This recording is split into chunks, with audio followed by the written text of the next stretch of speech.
Türkmen, Uygur, Tatar, Azer bir boydur. Kara, Kalpak, Kırgız, Kazak bunlar bir soydur. Özbek, Türkmen...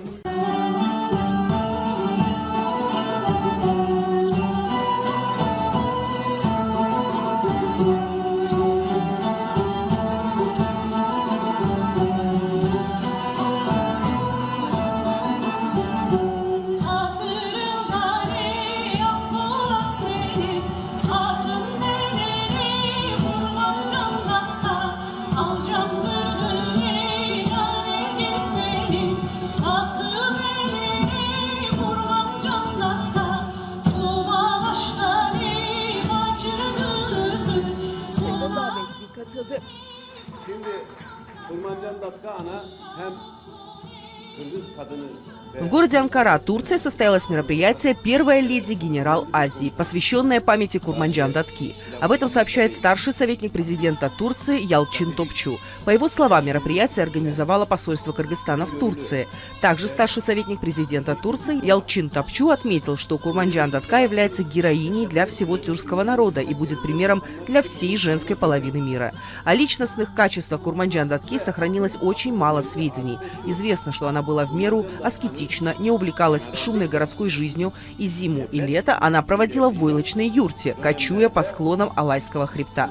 За 30 лет единоличного правления в Алайской долине Курманджан Датка показала себя как незаурядный государственный деятель, а легенды, слагавшиеся о Датке, передавались с поколения в поколение и дошли до наших дней.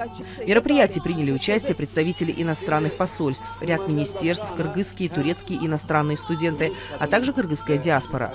Целью мероприятия является популяризация государственного деятеля, политика, дипломата, а также исторической фигуры Курманджан Датки. В ходе мероприятия посол Кыргызстана в Турции Кубанычбек Умуралиев рассказал об исторической личности Курманджан Датки.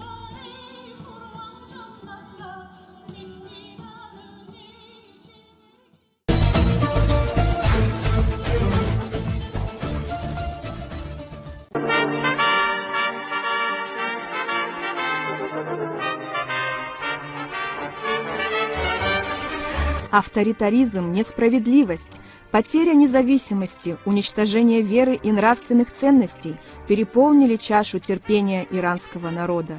Иранцы воздели руки к небу, обратили свой взор и возложили надежду на мудреца, который восстал против попрания их религии, мировоззрения и их жизненного уклада. Так началось восстание имама Хомейни. Народ сплотился вокруг человека, обладающего религиозной и нравственной чистотой, божественным духом. Небо над Ираном, любимой отчизной, озарилось светом свободы. Прошло совсем немного времени, и люди устремились в избирательные участки, чтобы отдать свой голос власти, основанной на законах истинного ислама. 98% избирателей проголосовали за создание Исламской республики.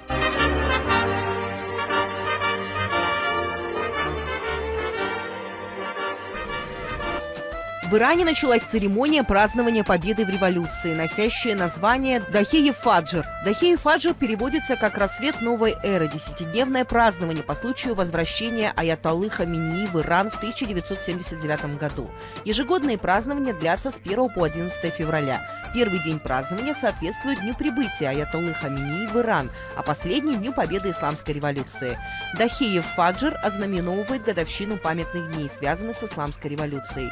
Посольство Исламской республики Иран в Кыргызстане также будет отмечать 41-ю годовщину победы в революции. Эта значимая дата отмечена сегодня и возобновлением рейса Тегеран-Бишкек-Тегеран, что можно считать подарком к годовщине революции. Уважаемые зрители, создается еще один мостом дружбы. Открывается официальное пассажирское авиасообщение между Тегеран, Душанбе, Бишкек, Тегеран. Прямое авиасообщение между Ираном и Кыргызстаном будет восстановлено спустя 10 лет. Об этом сообщили представители посольства Исламской Республики Иран в Кыргызстане. По их словам, для того, чтобы снова восстановить прямое авиасообщение между странами, потребовалось немало усилий. Было проведено множество встреч и переговоров на самом высоком уровне. Перелеты были прекращены после страшной авиакатастрофы 2008 года. Тогда Boeing 737 авиакомпании ИТК Air вылетел из Бишкека в Тегеран, однако из-за технических неполадок самолет не смог набрать высоту и, совершая маневр для возврата на посадочную полосу, упал в 10 километрах от аэропорта Манас в районе села Джан-Иджер. В 2015 году было подписано несколько меморандумов об укреплении транспортного и авиационного сообщения между двумя государствами. Согласно этой договоренности, Иран и Кыргызстан должны были создать два маршрута и определить две авиакомпании для авиаперевозок. Кыргызстан выбрал компанию «Авиатрафик», однако она не смогла осуществить полный объем перевозок. В 2016 году Кыргызстан сменил своего оператора авиасообщения между Кыргызстаном и Ираном из-за слабого пассажиропотока. Тогда на двусторонней встрече в Бишкеке министр транспорта и городского развития Ирана Аббас Ахунди призвал Кыргызскую республику не отказываться от прямого авиасообщения. Иран предложил оказывать поддержку двум маршрутам в течение первых 6 месяцев. Последний раз вопрос возобновления прямого авиасообщения между Ираном и Кыргызстаном обсуждался во время недавних визитов министра МВД Ирана и генерального прокурора Ирана в Кыргызстан. Во время встречи министра иностранных дел Кыргызстана Чингиза Айдарбекова и новоназначенного посла Исламской Республики Иран в Кыргызстане Саида Харази стороны обсудили актуальные вопросы кыргызско-иранского сотрудничества и наметили направление дальнейшего взаимодействия в сфере экономики, торговли, инвестиций, туризма и образования. Стороны с удовлетворением отметили возобновление прямого авиарейса по маршруту Тегеран-Бишкек-Тегеран. Изначально планировалось, что прямой авиарейс будет осуществлен, как и прежде, из Мешхеда в Бишкек, но окончательное решение было принято в пользу вылетов из Тегерана. Полеты будут производиться благодаря иранской авиакомпании «Вореш». Если вы собираетесь вылететь из Тегерана в Кыргызстан, то воздушное судно будет делать остановку в Душанбе, а уже затем направиться в Бишкек по маршруту Тегеран-Душанбе-Бишкек. Если же вы летите в Иран, то полет будет совершаться напрямую в столицу Ирана по маршруту Бишкек-Тегеран. По мнению вновь назначенного посла Исламской Республики Иран в Кыргызстане Саида Харази, прямое авиасообщение между странами будет способствовать развитию и укреплению отношений между Ираном и Кыргызстаном. Возобновление прямого авиасообщения между Бишкеком и Тегераном предоставит возможность туристам и предпринимателям из Кыргызстана и Ирана напрямую путешествовать и вести бизнес. Это, в свою очередь, будет способствовать развитию и укреплению торгово-экономических, туристических и других связей. Сейчас иранским бизнесменам, чтобы посетить Кыргызскую республику, приходится летать с пересадкой через третьи страны – Турцию, Казахстан или Объединенные Арабские Эмираты, что занимает 24 часа или более. Теперь же полет значительно сократится, отметил посол Ирана. Кыргызстанцы, в свою очередь, также смогут получить пользу от запуска прямого авиарейса Бишкек-Тегеран. Это позволит кыргызским гражданам посещать Иран для получения качественных медицинских услуг, туризма и ведения бизнеса, считает руководитель агентства гражданской авиации Кыргызской республики Арстанбек Ибраев. Кадыр Муриватов, вице-президент общественного объединения таджиков имени Рудаки. Сейчас с 10-летним перерывом открывается заново авиасообщение между Тегераном и Бишкек и еще через Душанбе. Я думаю, это прекрасный проект, потому что, как отметили господин посол и представитель правительства Кыргызстана, для этого понадобилось более 10 лет работы, и открытие данного авиамоста, я думаю, это имеет большое значение для развития отношений Исламской Республики Иран, Таджикистана и Кыргызстана. Дело в том, что между Душанбе и Бишкеком была регулярный рейс, но по каким-то причинам вот уже несколько месяцев эти рейсы не выполняются. И для граждан Таджикистана, я думаю, это большое дело, потому что им приходилось летать, например, из Душанбе, Бишкек, из Бишкека обратно в Душанбе, через Ташкент и Алмату. А теперь они могут непосредственно, очень свободно, очень быстро прилететь в Душанбе, Бишкек. Это очень большой проект. Я думаю, оно будет играть очень положительную роль в развитии отношений между Ираном, Таджикистаном и Кыргызстаном. И от всей души... Тем более исторические родные отношения.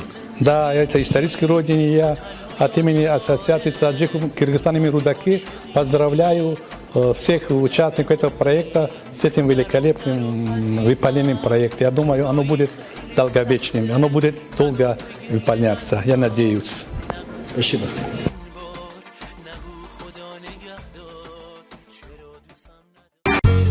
Миргуль и Гульнара – соседки. Они обе отличные домохозяйки и всегда заботятся о благополучии дома. Они обе экономят семейный бюджет, но по-разному. Да, я экономлю и выбираю недорогой чай.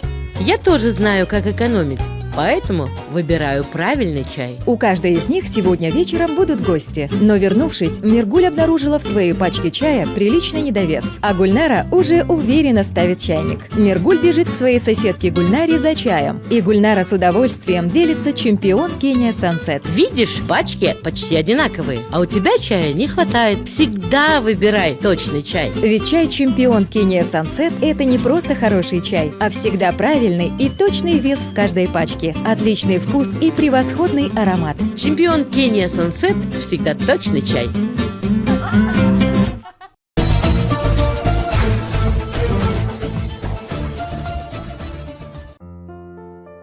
Кыргыз-Түрк Манас университети Кыргыз Республикасы жана Түркия Республикасынын өкмөттөрү тарабынан 1995 жылы 30 сентябрда Измир шаарында кол коюлган Кыргызстандын борбору Бишкек шаарында Кыргыз-Түрк Манас университетин ачуу боюнча эл аралык келишимдин негизинде ачылып, 1997-98 окуу жылынан тартып студенттерге билим бере баштаган. 2014-2015 окуу жылында университеттеги факультеттердин саны 9, жогорку мектептердин саны 4, кесиптик жогорку мектептердин саны 1-ге жетип, аларда билим алган студенттердин саны 4891-ди түзсө, 2 институтта магистратура жана докторантура программалар боюнча билим алгандардын саны 243-кө жетти. Университет студенттерди окуу китептери, арзан баада жатакана жана түшкү, кечки тамак менен камсыз кылат. Университетте билим берүү түрк жана кыргыз тилинде жүргүзүлөт. Мындан тышкары англис жана орус тилдерин чет тили катары окутууга да өзгөчө басым жасалат. Кыргыз-Түрк Манас университетинин ректору доктор профессор Себахаттин Балжы. Birinciden bizge bu mümküncülüğü bergeniz için size çok rahmet aytam. Altın Köprü medya organizasyasının çın dilimden özüm atınan Cenab-ı Manasvetet'in cevap cemaat atınan rahmet aytam. Kırgız-Türk Manas Üniversiteti hazır 25. yaşta. Üniversitetimiz 1995 yılında açılgan bir üniversitet. 25 yılda göp tecrübelerimiz oldu, ilgiliklerimiz oldu.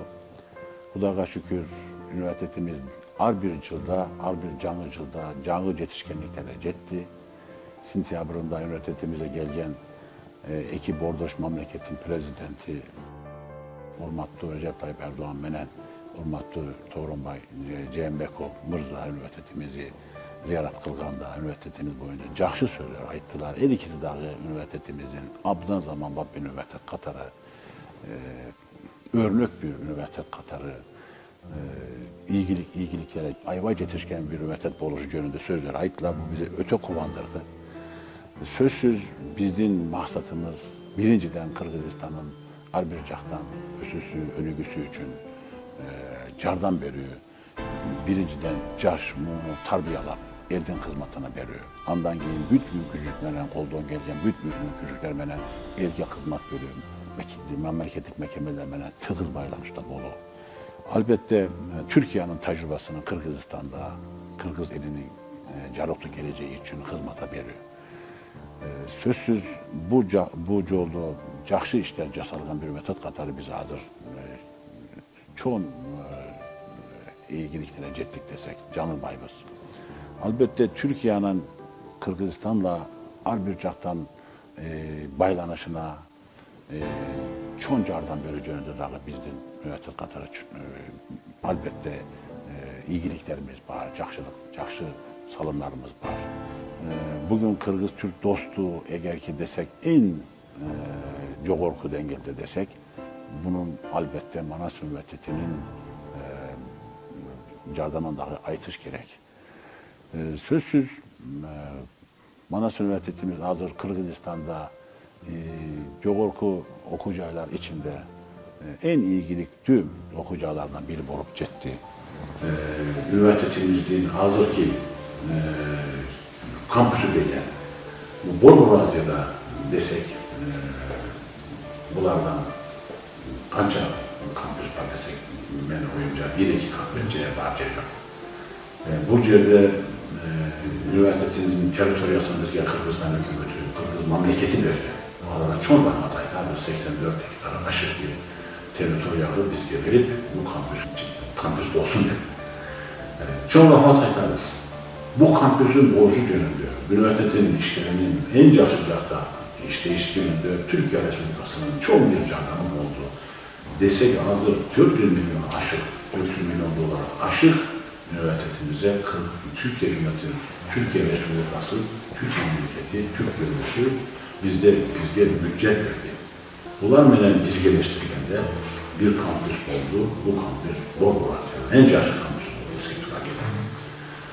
Ben hazırki Cahta bu üniversitede hazırki rektör katarı 10 yıldan bahçeye işte. 10 yıl bu üniversitenin kaysının güçleri var. Bu alanında et. Hazır kaysının güçleri var. Bunu da en ağır bilet. Bu 10 yıl içinde üniversitenin için olan üniversite oldu. Birinciden üniversitedeki bilim bölümündeki sanat. İkinciden ilim üzerindeki işlerindeki sanat.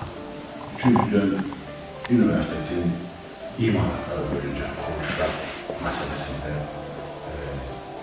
yetişkenlikler. Üniversitemiz hazır 120 bin kvadratmetre desek kuruluşlar bile hazır işteydi. Bu Gürükköl memleketlerde dahi desek öte coğrafya dengelde bir geçeriz. Coğrafya dengelde bir mümküncülük. Elbette bizim laboratuvarlarımız öte zaman var. Teknik alıp materyal bazalarımız öte zaman var. Bu bilim bölümü için, bilim üzerinde için var. Bu kitapxanamızda var. Bunlar yeni, başka üniversitelere de açık. Desek ki bizim kitapxanamıza 24 saat bildiğin al bir kişi gelip bu mümkünlüklerden paylaşmış mümkün olur. Başka üniversitelerimiz, bizim elbette Kırgızistan'daki üniversiteler, Kırgızistan'ın bölgüsü çıkışta gelen üniversitelerimiz, bizim elbette bir tümen üniversitelerimiz, biz Allah'da mümkünlüklerini açık, ayıttır. Gelip bizimle bir gençlisinde, mümkünlüklerimizden paylaşmasında hiçbir bu meselede kemçilik yok. Biz açıkız. Sözsüz üniversitenin teritoriyasının ilgi açıklığı meselesi. Benim olunca bir üniversite, elin üniversitesi olsun gerekir. Üniversiteden, bizden üniversitemiz de aytışı gerekir. Ondan sonra üniversitesi bugün desek elin üniversitesi, aytat bizden üniversitesi. Üniversitenin eşiği bir yere açık. Desek Balakez'den başta en caş, en desek karı olmuş kişiye dair üniversitede gelip bu cevri ve oturup, ziyaret kılıp, oturup, söyleşip, mümkünlüklerden almayla aşırı mümkün olmadı. Benim oyunca bir üniversitede oluşu en yaxşı göstermişlerden başka desek bizim bütünlüklerimiz boyunca elbette üniversitemizin 8.300'e aşık bütünlüğüsü var. Bu bütünlüklerimiz zaten dünyanın 5 kontinentinde 43 memleketinde işte. Burada da üniversitenin bilim bölümündeki sapakının yaxşı bir götürgüsüdür. Bizde üniversitenin bütünlüklerimiz 85%'ın hiç çıkış problemi çok. 15%'ı degende 15%'ı da ülü görünür. Desek bu asker hizmetinde bulunmalı. Başka elbette cumuş bulunmalı da var. Bunların cevaplısı bir 15%'da bulunur. 85%'ın bir cumuş meselesi çok. Bu Kırgızistan'da olmayamaz. Bu öte kıyım bir iyilik. blok üniversitenin ilgili. Hazırlık benim üniversitesini Vedalat dengeli dağı Caşit tanınan bir üniversite. Bizim ilimizin de işlerinde hazır Kırgızistan'ın Vedalat dengeldeki üniversite katları. Ülke memleketlerle okşuş dengede bulun üniversite katları. Bizim hazır oğlumuz var. Bu QS'nin degen bir sistemi var. Kırgızistan'da dağılım yetekçiler bilet üniversitede diye. Bu sisteme boyunca biz bu Avrasya aymağında, bu aymak içinde Türkiye var, Rusya var, Çırış Avrupa var, Kafkasya var, Bolgor Azya var. Onlardan desek min degen üniversite var içlerinde. Vakım 10 bin üniversite değil.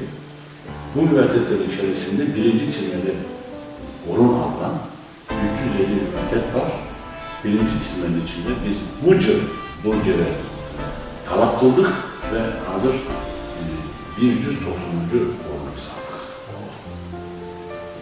Buyursa yeni yıllarda bu daha yaxşı orunlara gelişim mümkün oldu. Bu elbette yaxşılık gösteriyor. Sözümün ayağında aytanım. Ben 10 yılımı Kırgızistan'da, Kırgız bir turanlarla yaşadım. Ceke istemedim, Allah'la yaşadım. Allah'ın büyüğünde boğdum, Allah'ın şahrında boğdum, Allah'ın rayonunda boğdum. Büyük orloslarla boğdum, bazarında boğdum, ayımında boğdum. Bir yer oturup söyleştim, bir dastarımın tegeleriyle oturup tamamen bölüştüm. Kırgız bir turanlar menen, Kırgızistan'da yaşayan büyük eğmene birge bulup bir 10 yıl yaşadım. Büyük işin esimde bulunan, yüreğimde bulunan, ne dizgin maksat üniversitemiz elden hizmetinde olsun. Üniversitemiz bir yıl burun kaysi dengede olsun, bir yıldan keyin dağı bir geografik dengede olsun. En az bir 30% geografik dengede ötsün. Biz bunu 10 yıl boyunca Kudara şükür yaşadık. Bu ilgiliye cettik. Bugün üniversitemiz Kırgızistan'ın her alanlarındaki en büyük üniversitelerden biri Katar'ı. İldin hizmetinde men bu 10 yılında Kırgızistan'da Kırgız kardeşlerinin bir turanlarından Kırgızistan'da yaşayan büyük bir turanlarından bir gece yaşap alara hizmette ötü kullandım. Ben bu uçurdan faydalanıp dağı gücü özümün en yaş biletlerini Kırgız elinden kaytarayım, Kırgızistan'da yaşanan bir turanlarla kaytarayım. Kolay birinciden ilgi çocuklar tınçlık mutluluk birlik versin, birge olup gelecek için birge işleş, canlı bir gelecek için bilindik içinde olup birge işleş olsun, el yurt, elde yurt amacı esencilik olsun, cırlacılık olsun, baylık olsun, gelecek gem olsun. Çok rahmet.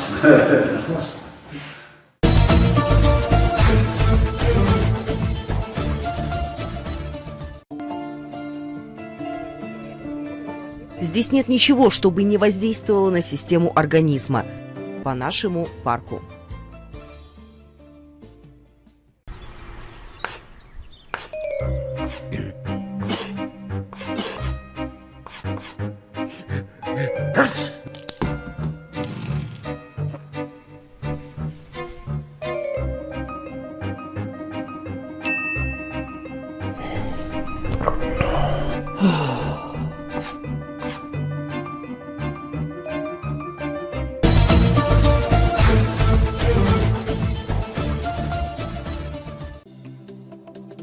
Выбор подковы и инструкция по ковке лошадей. Для того, чтобы уберечь копыта лошади от возможных повреждений и травм, необходима ковка. Именно поэтому заводчикам этих животных важно знать, как подковывать лошадь, как правильно подобрать подкову и какие инструменты следует использовать. Такую ответственную процедуру, как ковка лошадей, должен непременно проводить кузнец, который имеет достаточный опыт в данном деле, хорошо знает ветеринарную ортопедию и умеет обращаться с лошадью. Следует помнить, что в течение года копытам все-таки потребуется небольшой отдых, и вашему животному нужно можно будет дать возможность около месяца или немногим больше побыть без подков.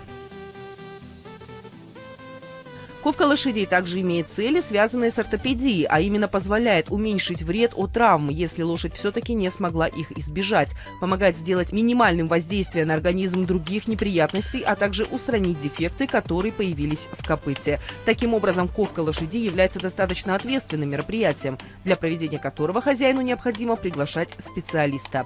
Если ковка лошадей будет выполнена неправильно, то животное может стать нетрудоспособным, даже приобрести нежелательные для здоровья последствия.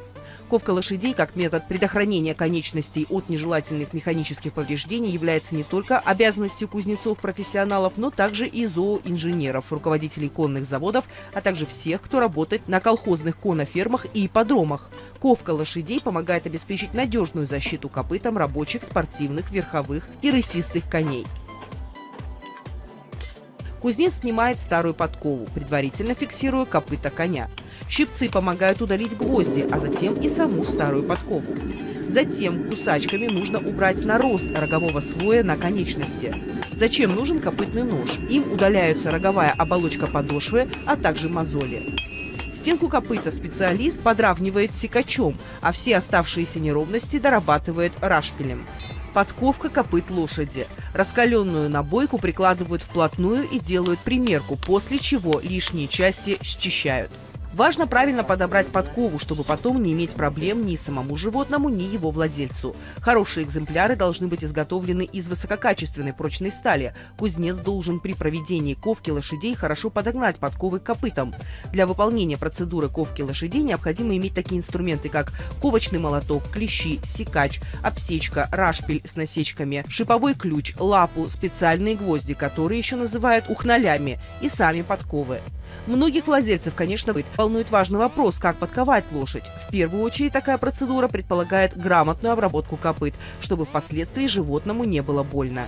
Некоторые люди думают, что животное испытывает дискомфорт при ковке, но это неверно, так как гвозди входят в ороговевший слой копыта. Итак, как подковать лошадь? Копыта необходимо помыть и почистить. После этого животное подводят к специальному станку. Поэтапная инструкция о том, как подковать лошадь, выглядит так.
Уважаемые телезрители, вы можете пригласить творческую группу программы «Мост дружбы» для съемок культурных мероприятий, где будут показаны национальные обычаи, традиции, игры, а также на знаменательные даты, народные гуляния разных национальностей. Кроме этого, вы можете поздравить своих друзей, родных и близких с их особенными датами.